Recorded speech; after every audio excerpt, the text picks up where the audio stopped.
Сонор милах цаг толиулж байна. Дараах зохиолыг танд албан ёсны эрхтэйгээр хүргэж байна. Та subscribe дарж нэгдээд цаг алдалгүй зохиолон сонсороо. Оюуны өмчийг дээдж буй танд баярлалаа. Зохиолч Дарсүрэн Онцгой эрх 84-р хэсэг.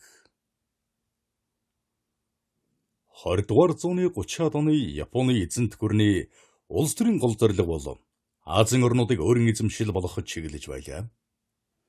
Чухам ийм нөхцөлийг бий болгох нэг гогцоо бол халах гол хийсэн Японы ялалтаар шийдэгдэх ёстой байв. Иймээс эзэнт гүрний улс төрийн бодлогод түүхэн гавьяа байгуулах эрхэм үүрэг засгийн газрын дипломатууд, армийн генералуудын толгой дээр бууж, тэдний ажил хэрэгч чармаалтаас шалтгаалах тавилантай аж. Халах гол ялалт байгуулж, улаан арми болон Монголынхныг нэрэгчхвэл Чанкайшигийн сэтгэлд эргэлт гарч, Японы аримд итгэх итгэл нь түүнийг захирах нь гарцаагүй гэдгийг Японы жанжин штаб тооцоолсон байв. Тиймээс засгийн газар номхон далайн орнуудын баг хурлэгчийг зарлан хуралдуулж, Хятадын улс төрийн бодлогод шахалт үзүүлэхээр төлөвлөсөн байлаа. Эзэн хаан Хирохитогийн хаанчлал Сёвогийн 14 оны 8 дугаар сарын 20-нд Японы улс төрийн бодлогын энэ горьдлого талаар өнгөрч, халах голд Квантуны арим сүйд орсноос хойш 8 хоноод ерөнхий сайд Хиранума сайд нарын танхимыг огцруулж зэргийн яамны бүрэлдэхүүнийг өөрчлүүлэхэд хүрлээ.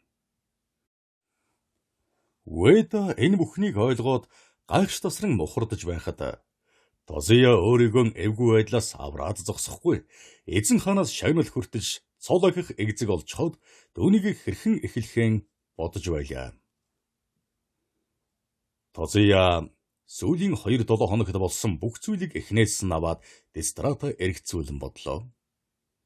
Тэрээр Синзинд хуурамч нэвтрүүлэг хийсэн тэр гогцооноос эхэлж Уэдагийн нууцын шүгэнд байсан Косайтоку төлөвлөгөөг үзсэн 3 хүнийг нэгтлээд Гэмпатайн төлөөлөгчдийн дүгнэлтэд танилцсав.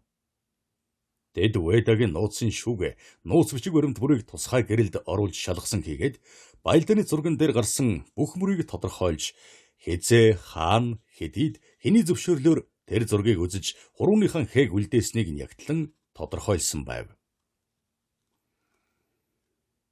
Тозия шинжилгээний баримтыг уншаад өөрийнхөө нууцын шүүгийг онгойлгон өнөө баримтаан дотор толын шургуулганд хийхийн тулд шургуулгаан онгойлгох гэж оролдоод түлхүүрийн гацаачхаад хүчтэй мөчгсөн чинь хугарчихжээ.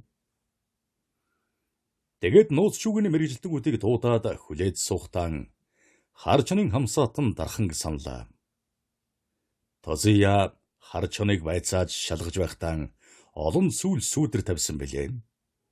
Хар чин Синзингээс явахын өмнө Аяна усуугийн хүсснээр хуучны танил дархантай уулзсан агаад нэг хүн ирнэ гэж захиад явсан болоо. Харин хар чоныг дархантай уулзаад явсныг мэдсэн хүн бол гудамж цэвэрлдэг өвгөн Хятад байлаа. Тозия тэр Хятадыг дуудуулав. Тэр өвгөнийг Тозия мөнгө гэж хочолдог аж. Үдсэн харсан бүхнийг тоочх бүртэн мөнгө гэдэг замтай туршуултаа ярьдлаа.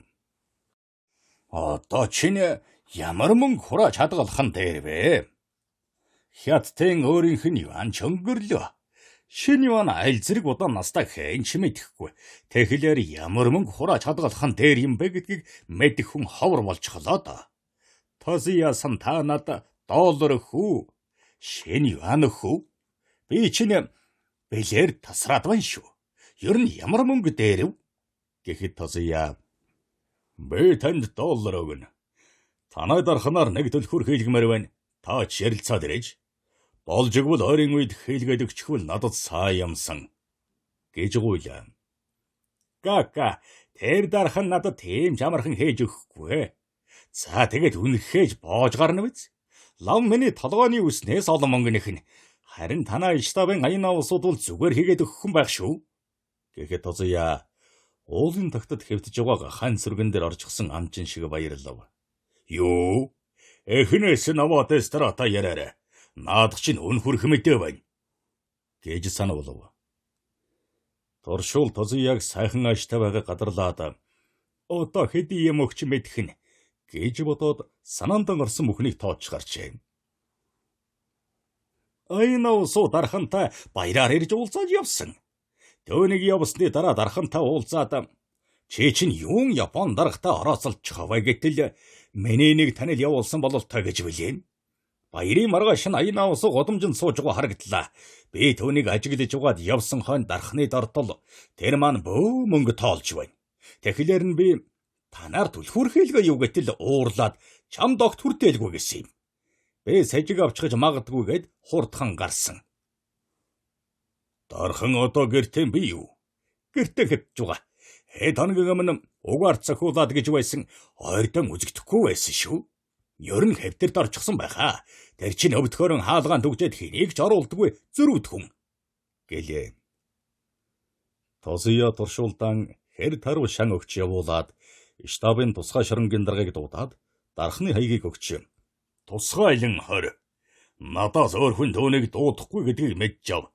Нөгөө талаар үүнийг та ганцаараа мэдвэл зохино. Гэжээ. 2 цагийн дараа шоронгийн дарга Тосияд Кака өнөөдөрхөн оргочихсон байна гэж мэдэгдэв. Тосия элдвийг бодлоо. Айнав суу дэжүүрт гарахын өмнө дархантай уулзсан төдийгүй түлхүүрхийлгэжээ. Түүнийг дэжүүрт гарсан шөнө 3 станцыг зэрэг ажилуулсан штабт байсан бүх хүний анхаарлыг ганцхан стантын ажиллагаа руу хандуулахад хүрч. Чухам энэ үед штабт орж ирсэн хүнийг ч хэн ч анхаарахгүй байх боломжтой. Тэгвэл Уэдагийн өрөөнд орсон тагнуул Байлдааны төлөвлөгөөг нууцын шүгнээс хуулбарлан авсан хэрэггүй. Хугацаа нь хэтэрхий бага байсан шүү дээ.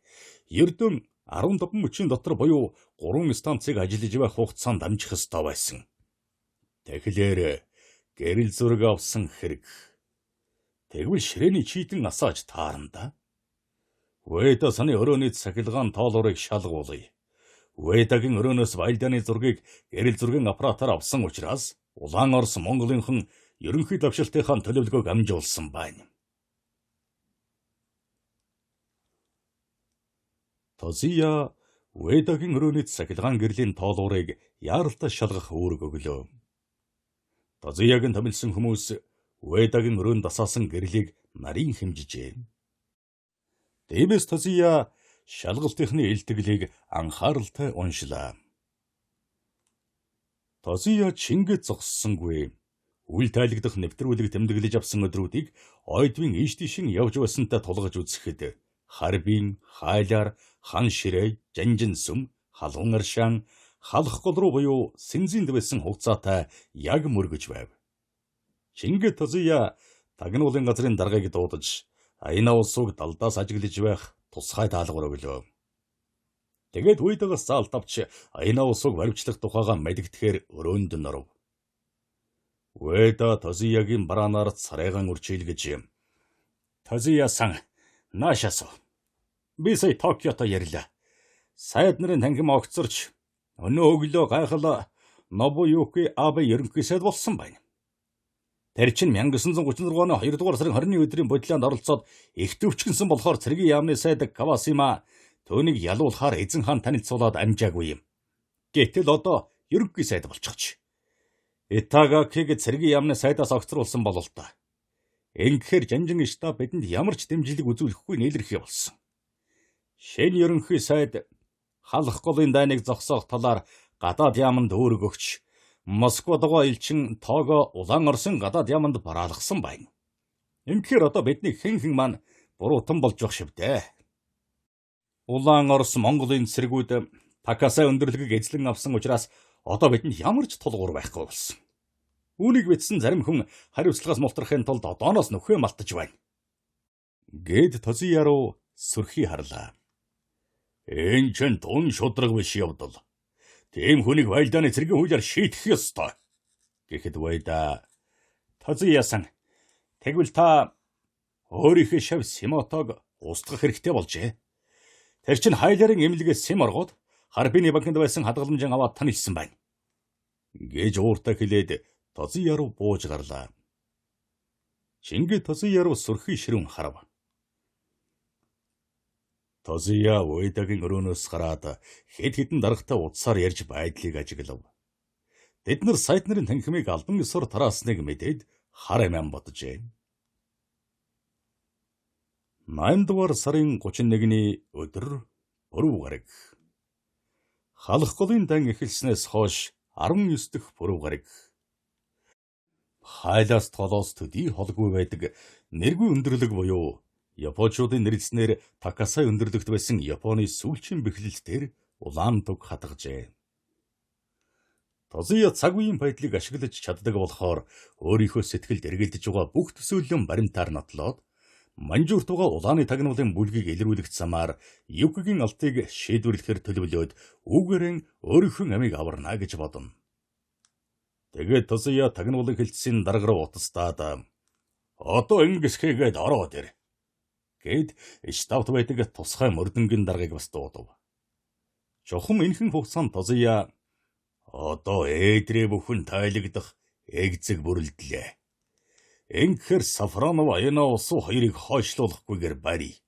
Тэгээд одоо байгаа баримтуудыг тулгаад ойдвын нэвтрүүлэг бүрийг Синзинээс явсан өдрүүтээ харьцуулаад бүх баримтыг үзүүлж Уэдагийн өрөөг шинжилсэн баримт тулгачаар болдог хэрэг гэж бодлоо. Тозуя тусгай мөрдөнгийн даргыг орж ирэхэд одоо ингээд 2 хүн баривчлана. Тэднийг танай мөрдөнгийн тусгай өрөөнд байцаана. Гэхдээ энэ талаар мэдсэн буюу үдсэн хүн байж болохгүй. Энэ асуудлыг чамаас гадна ганц хүн мэднэ. Тиймээс тусгай өрөө бэлдээд тэндэн чи өөрөө аваачаад байлгаж бай. Тэднийг хэрхэх тухай би өөрөө чамд оройхон хэлнэ. Тиймээс тэр хүртэл түүнтэй ганц ч үг ярьж асуух хэрэггүй гэж чандлан тушаагаад гаргалаа. Аяна усуу уржигдэр ойдвтой уулзах ёстой байсан боловч тэрээр болзоондон ирээгүй. Ойдв хайлаарт байгуулсан зураг төслийн товчоогоон тарааж зохих ёсны хөлсийг төлөөд буцаж ирэх ажлаар явсан нь Аяна усууд мэдэгдэж байлаа. Чухам энэ үед Аяна усуу Рожусайн шууд мэдэлд байдаг 2 дахь холбоочин олж уулзах ёстой аж. Тэрээр хотын цэцэрлэгт очив. Аяна усуу энгийн хувцас өмсөжээ. Тэрээр цэцэрлэгт орж ирээд яаралгүй алхаж явахдаа Рожу Ганука ажиллагааг амжилттай дуусгалаа. Халах голын байлдааны галыг зогсоож Япончууд бууж өхөн илэрхий боллоо. Тэгэхээр төв биднийг татаж авна. Рожуса энэ тухай төвөөс шийд авна гэсэн хурдхан шиг буцаж мууд өвтэйгэн Совдатайгаан уулзах юмсан. Совда минь ээжтэйгээ амьдарч байгаа гэсэн шүү дээ гэж бодсоор цэцэрлэгийн баруунтай байдаг цөөрмийг чиглэв. Цөөрмөөс холгүй байгаа сандал дээр сууж байгаа хөгшчүүл наран дээж, жаахан хүүхдүүд нууранд буй хун цэнг сонирхон эдхэм чулуудан өгнө. Захын сандал дээр суусан нэг хижээл авгаа даавуун шахаа ойхагаад хажууд нь 3 нас өнгөрч яваа болов гэмээр хүүхэд эмээг нь тойрч наадна. Тэр авгаа Ачинхан аманд эрзэн өгжин хийж өгөөд тоглоом машин хөтлүүлээд тоглол гэж байгаа бололтой ямар нэг юм хэлнэ. Бяцхан хүүхэд машинаа чирч тентэр тунтар алхасаар цөөрмрүүд өхнө. Авгаа цөөрмд орцсон жаалын хойноос очиж түүнийг хөтлөөд сандал руугаан эргэлээ. Гэтэл өнөө жаал хүү эмээгийн гараас мултраад зүхтаахад эмээ нь "Миний хүү наашир" гэж аргадан дуудахад л жаал хүү улам зүхтаана. Тэрээр гүйсээр Аяна усуугийн дэрэгдүр өнгөрөхөд тэрээр хүүхдийг барьж аваад эмээд нөхөд өнөө авгаа Аяна усууд баярлснаа илэрхийлээд хүүгийн тэврээд сандал өдөн алхлаа. Харин эмээ хүү хоёр өнөө угжан хэрэгснийг үл анзаарна. Авгаа Аяна усууг ирж явааг хараад хүүгийнхэн угжийг аманд нь хийхийг ажсан Аяна усуу Рожусын холбоочин таниад баярлсан. Тэгээд хүүг барьж эмээд нь өгтөн тэрхэн игшинд өнөө угжийг нь авсан ажээ. Аяна усуу нэлээн зайдуухан газар очиж нэг сандал дээр сунгутаан авч явсан сонингон гаргаж унших талимд угжны хөндийн нүхнээс нарийнхан хүйсэн цаас гаргаж дэлгээд унштал өрөө яаралтай дуусга Рожусай гэсэн байв. Үүнийг уншаад төвөөс шийдэржээ. Хизээ буцаах бол гэж бодтол Аяна усуугийн сэтгэл хөнгөрөөд явчих шиг санагдав. Өрөндөн аяна улсуу нэрээр хари газар нам эх орон ард түмнийхэн даалгаврыг биелүүлж яваа гунгаад самууранд ёстой гэлмийг эрхэмлсэн самуура байхын тулд сэтгэл санаа ухаан бодол зориг төвчээр хатуужил тэсвэр гаргах гэж хичээхдээ нөрөх хүч хөдөлмөр гаргасныг өгүүлэх юм. Аяна улсуу цэцэрлэгээс гарч армийн штаб руу явлаа. Түүнийг штабын хаалгаар орж ирэхэд ерөнхий дэжүүр "Чивса, таныг Тозия сургалаад байсан. Өрөөнд хүлээж байгаа" гэхэд аяна улсуу генералын өрөө рүү алхлаа. Тэгээд өрөөг нь чиглэж явахдаа "Тозия одоо өөрийгөө яая гэж байж надаар яах гэсэн бол доо. Нүглэн далдлах нөхсөв надаар олвол харга олчихсон байх та" гэж боджээ. Аяна улсууг Тозиягийн өрөөнд орж ирэхэд тэрээр ёрийн тайван нэгэн хавцдгэрийг уншиж суулаа. Тэгээд түүнийгэн хойш тавиад "Аяна улсуу минь, Токиод хэрэгэлт гарсныг дуулсан уу?" гэлээ. "Гакам, энэ тухай манайхан жигжиг гэлцээд л байна. Ер нь хөл толгоор мэддэхгүй бүр маанагт болоод ажчихлаа. Бид чинь явж хариуцлага хүлээх болж байна да" гэхэд Тозия "Хүлээх ёстой хүмүүс байдаг бол хүлээдэг юм байгаа биз. Би бол армийн удирдлагын тушаал биелүүлсэн хүн. Сая надтай Токиогоос ярьлаа. Халах голын асуудалтай холбогдсон хэдэн зүйлийг шалга гэж байна. Би халах голоос 2 хүн авчруулсан. Тэгээд чамд шилжүүлье. Тэдэнтэй уулзаад ярилцдаа. Манай бэхэлтийг Оросууд болон Монголын удирдлага мэдж байсан байна. Түүнийг яаж мэдсэнийг тодруулах хэрэгтэй байна. Чи үүнийг нь ягтал" гэд ширээн дээрх нэгэн өнөмлөхийг авч аяна улсууд өглөө. Аяна улсуу штабт байдаг тусгай мөрдөнгийн газар нэвтрэх өнөмлөх болохыг ажаад гарын үсэг рүү нь харвал Тозия зуржээ. Албан ёсоор бол Уэда энэ өнөмлөгтөр гарын үсэг зурх ёстой. Гэтэл Уэда тушаалаас огцрох нь илэрхий болсон тул Тозия гарын үсэг зурж дээ гэдэг бодол аяна улсыг л сэтгэлд буув. Цагийн өмнө ийм өнөмлөхийг Тозия Сафронов төгсөн бөгөөд түүнийг тусгай мөрдөнд очиход шууд баривчилжээ. Гэвч үүнийг аяна улсуу хэрхэн мэдэх вүлээ? Аяна улсууг тусгай мөрдөнд очиход тагнуулан хилцсийн дарга тусгай мөрдөнгийн дарга хоёр шууд баривчлах хуудас үзүүлээд бяцхан өрөөнд хийж дөгжөв. Ингээд Тозияд элтгэлээ. "Тозиясан, аяна улсууг баривчлахад түүнээс нэг зурвас гарсан. Тийм он сонирхолтой юм бишээ. Өөр авлага нэхэмжилсэн бичиг байна" гэлээ. "Нааш нь аваа дээр" гэхэд мөрдөнгийн дарга "Би сая өгөө тань руу явуулчихлаа. Танд тагнуулан хилцсийн дарга аваач өгнө" гэлээ. Гэтэл хэдэн мөчийн дараа өнөө бичгийг Тозияд авчирч өгөв. Тозия тэр бичгийг уншаад сэтгэлдээ "Тун сэжигтэй бичиг байна. Рожусай гэдэг Японер байдаггүй шүү дээ" хэмээн бодсон боловч гэрлүүгэн яарлаа. Тэрээр Юкитэй уулзах онц хэрэгтэй ажээ. Тозия өрөөндөн орох өмнө зочдын өрөөг цэвэрлэж байгаа авгаагаас "Юкэ гэртэн байна уу?" гэж асуув. Би түрүүхэн банд тогтоох хоёрыг загнаад л байсан. Өглөө намайг загнаад зодох шахсан шүү. Биднийг юу ч хийдэггүй хоолны толомнууд гээд байдаг болчихлоо. Тозия сантаа Юкитэй ярилцаж биднийг зөв ойлгуулахыг бодооч гэж гуйлаа. Юки сүүлийн үед гэрээхэн үйлчлэгч нарт ялангуяа банд тогтоох хоёрт муу болжээ. Юм бол тэднийг үдсэн цагтаа загнадаг болоо. Тиймээс гэрийн үйлчлэгч нар хаяа Тозияд гомдол мэдүүлж царайжилна. Тозия тэднийг өмөрсөн хүн болж Юкид зөөлөн ааш замтаа байхыг зөвлөдөг байлаа. Тозия хувцсан солиод Нимакигийн өмсөж бүсэлсээр Юкигийн өрөөнд орохын өмнө хаалгыг нь чимээ гаргалгүй нээгээд сэмхэн орж ирэхэд Юки цонх руу хараад хаалганаас холгүй байгаа банд тогтох хоёрыг толгой төрөөгүй загнана. Тозияг орж ирснийг тэдний хэн ч мэдсэнгүй. "Би та хоёрыг гуйж орчуулах хийлэх гэж авчираагүй шүү. Миний юу тушаасныг дорн биелүүлэх ёстой" гэд цонхноос эргэхдээ үүдэн зогсож байгаа Тозияг хараад дуугаан зөөлөн болгож та хүрээд ирв үү гэд банд тогтох хоёр руу гараараа догхоход тэр хоёр өрөөнөөс гарлаа. "Юкэ, манай төрийн удирдагч өөрчлөгдсөн байна" гэхэд Юки ширээн дээрх нэг сонинг авч Тозияд өгснийг аживал Дайрын Симбон байлаа.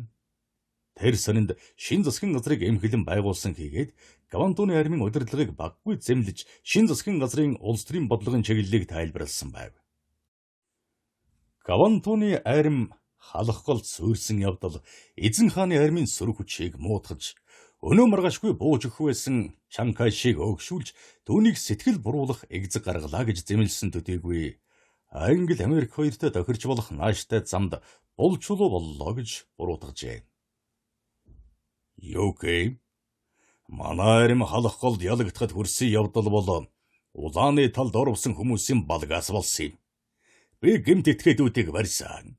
Маргааш жанжин штабтай ярилцаж хэрхийг шийднэ. Би таныг ямар ч үед зэмлэх ёсгүй. Гэтэл амьдралд ёсгүй ёс гэж байдаг байна. Миний эцэг танд найдвар тавьж хүний нутагт ясаан тавилаа.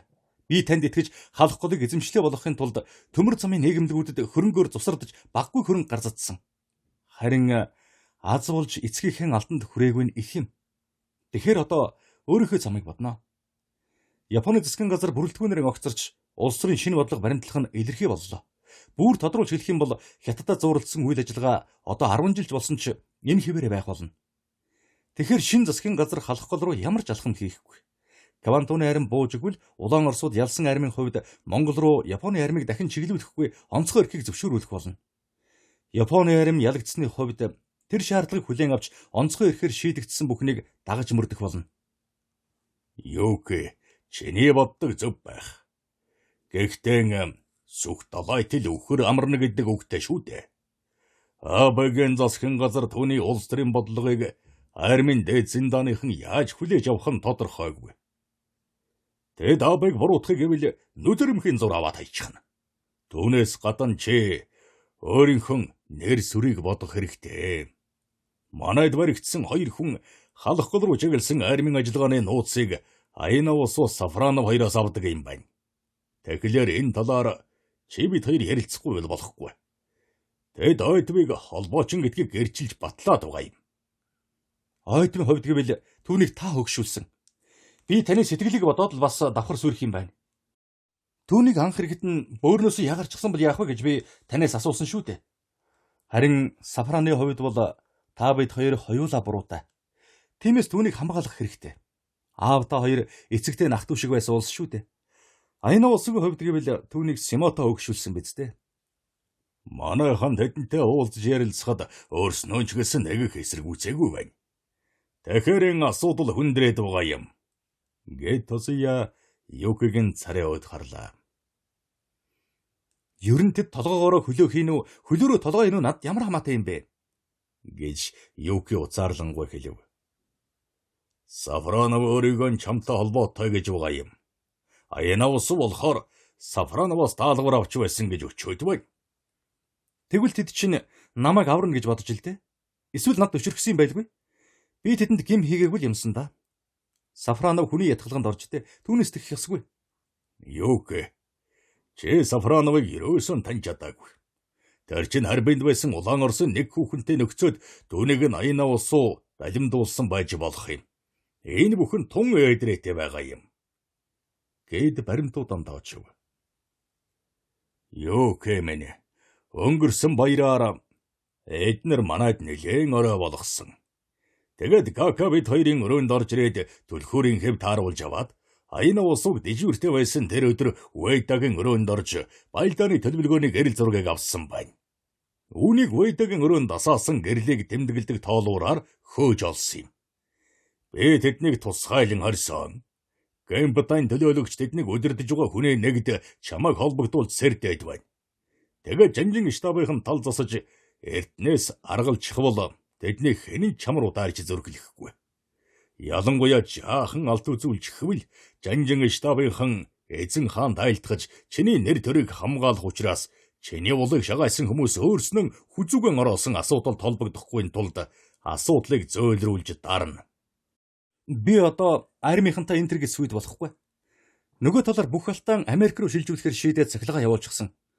Энд эдний царайг харж ясгарцсан нохоо шиг явсан дарвал Америкт очиод үйлдвэр банкны эзэдтэй хоршвол дээр гэж хэлэхэд Тосиягийн тархинд цус харваж байгаа юм шиг нүд нь манамтаад дотор нь эвгүрхэд явчихлаа. Юуки чи цахилгаанаа хизээ явуулсан бэ? Гэж Тозуя ууртаа шаардангуй асуухад Юки Тозуя руу нүдний булангаар хялам хийгээд та яах гэв? Энэ бол миний хувийн хэрэг шүү дээ. Гэлээ.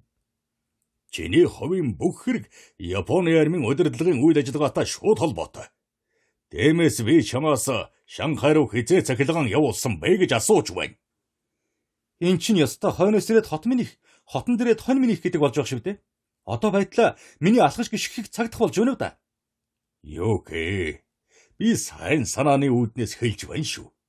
Ер нь шууд хэлэхэд Тагигаач эцэг чинь Японы тагнуулын газрын төлөөлөгч байсан юм. Би бол түүний зөвлөхөөр ажиллаж байлаа. Тиймээс эцгийн чинь ажлыг чамаар үргэлжлүүлэхийн тулд айрмаас намайг чиний зөвлөх болгосон. Ичнээ шийдвэртэй юм шүү дээ. Харин ойд баяна усуу хоёр чамаас алтыг чин салгаж Монгол руу буцаахаар хувилдж байгаа монголчуудын тагнуулууд. Тиймээс чи алдаан Нихон Гингогийн нэр дээр шилжүүлэх ёстой. Тозуя-сан, та дэндүү андуурсан байна. Аавын гэрээслийн хувьд гэвэл түүнийг би өөрийнхөө гараар бичсэн юм шүү. Харин та миний үгэнд хуурдагдсны адилаар таны үгэнд Японы жанжин штаб молигдуулсан. Юуки, чи ийм дээрэн хүрсэн бол манайхны сэжиг үнэн байна. Тиймээс одоо би чамайг баривчлаа. Гэлээ. Тозуя энэ үгийг Юкид хэлэх ёсгүй. Гэтэл ууранд болоод хэлж эхэлээ. Тозуя үүнийг мэдсэний дараа өрөөндөн хурдхан шиг орохыг бодов. Тозуя Юкигийн үгийг сонсоод өрөөндөн ороод ширээнийхэн тов рууг дарахад хэдэн мөчийн дараа Японы цэргүүд Юкиг нь дорж ирэх байжээ. Тозуяг чингэж уурандаа багтарч хашгирч орилон хэлсэн чимээгээр Юкигийн өрөөний хаалга нээгдэж банд тогтох хоёр гаднаас орж ирээд Тозуягийн хоёр тал зогсчихлоо. Тозуя диван дээрээс босож болохгүй болсныг ойлгоод Юки руу гайхсан нүдээр ширтэн. Тозуя, та халааснасаа бууга гаргаад өгчих. Тэгээд хоёулаа ярилцъя. Надад тантай тохирох зүйл бий. Гэхэд Тозуя арга буюу гар буугаан гаргаж тогтоход өгөхдөө Юкигийн гэрийн үйлчлэгч нар надад гомдол мэдүүлж Юкиг загнаад байна гэдэг нь нарийн зохион байгуулсан зүйл байжээ. Юки гэрийн үйлчлэгч нарт худлаа ширүүлээд миний сэжгийг төөрөгдүүлчихэд харин намайг тэднэр хянуулдаг байсан байж. Гэж бодож суутал Юкийн дохиогоор банд тогтох хоёр өрөөнөөс гарлаа. Тозуя, байдал нэгэнтээ өөрчлөгдөж ийм болсон хойно одоо бие биенээ мэхлээд яах вэ? Харин миний тавьсан шаардлагыг зөвшөөрвөл та олон юмнаас өөрийгөө аврах болно шүү. Түүгэрч барахгүй эзэн хааны өмнө гавьяа байгуулсан самурай хүндэтгэлийг хүлээж хойч үеийнхэндээ дахигдан бишрэгдэх болно. Эннийг анхаарах хэрэгтэй. Яагаад тэр билээ? Нэгд эзэн хааны армийн нэр төрийг гутаасан хийгээд самурай тангарагт үнэнч хандаагүй гэмт хэрэгтэн гэдэг ялд ажиллагаанд холбогдохгүй.